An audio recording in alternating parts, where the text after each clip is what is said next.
fuck was that?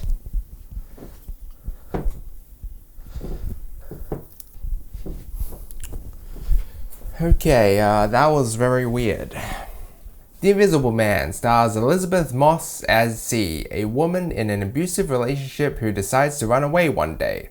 After learning about her ex-boyfriend's apparent suicide, she feels relieved. However, she soon realizes all is not as it seems and quickly understands that he has become invisible to haunt and taunt her wherever she goes. But when everyone refuses to believe her story, she has to take matters into her own hands and fight back. Now, this was a movie that I wasn't all that interested in when it first came out in theaters at the start of 2020, I believe. Back when I was making vlogs for the first time in Southeast Asia. Who remembers that? Only me? Okay. But it really didn't pique my interest at all at first. I can't remember why. Maybe it was because I thought it was just about a spirit or a ghost, which I'm not interested in at all. And you would know if you watch my Hereditary review. But I'm happy to say that that is not the case at all. Because for the most part, this movie is actually a science fiction horror, not supernatural like I thought it would be. And I think that's the main reason why I enjoyed this movie a lot more than I thought I would. But I have to say, as soon as I watched the trailer for this movie before I watched the actual movie, I was like, why the hell did I do that? Because it felt like I legit saw the entire movie in the trailer. But I mean, the reason why I did that was because I had to watch the trailers for Midsommar and Mother just to, mentally prepare myself for what I was about to experience. But those trailers were pretty vague.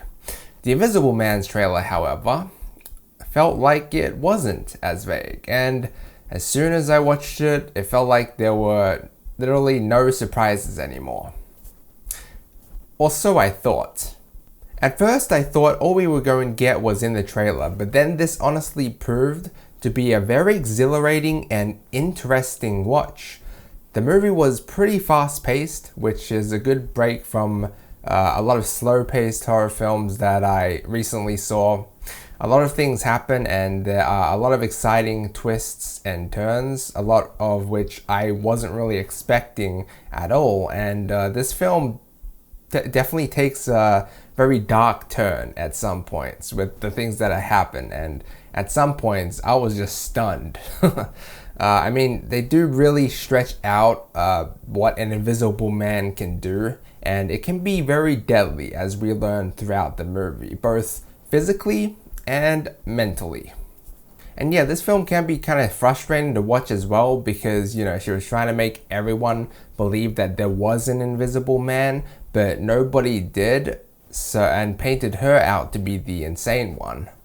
Now, towards the start of the movie, you get some pretty wholesome scenes with the main characters, which kind of make you care for them a lot more, because some of them are pretty likable, also with the father and the daughter. And ultimately, it makes you root for them a lot, especially in the later stages of the movie, which is important, to have interesting characters that you support. And after seeing the things that the Invisible Man does in this movie, just tormenting Elizabeth Moss's character, it really makes you just hate him. And, With this movie being a science fiction horror, a lot of things feel that much more real and could be a scary possibility for the future. But it is also a psychological horror in a way, somewhat, because in this one, you see what the effects of abuse, trauma, and fear could do to somebody and have strong impacts. So it was interesting to see a character go from being very scared and timid, basically afraid of leaving their own house to even get their mail, and from that to just being ruthless and determined to get to the bottom of all this. And it's when you basically almost have nothing that does something to you. And this movie was perfect if you want to see someone spiraling down to insanity. I'm going to give The Invisible Man a B+. See, what's scary is the thing that you can't see, and that's very different to a lot of other horror movies where it's like a monster or something along the lines of that, right? And it's almost very loosely a representation of how scary being blind is. Now, I spout a lot of good things about this movie, so you might be thinking, why B+, why not A or A- or whatever, right? Look, I don't really have a big explanation as to why. It's not perfect, and I mean, I just don't feel like this movie does enough to warrant a high grade from me. And I mean, it's a great watch, right? But not something that I loved and got me wanting more, like Midsummer, for example. But I gotta say, this movie kind of made me afraid of my own house in a way, which not a lot of movies do that. But anyway, guys, thanks so much for watching. Let me know what you think down below. Like and sub if you enjoyed.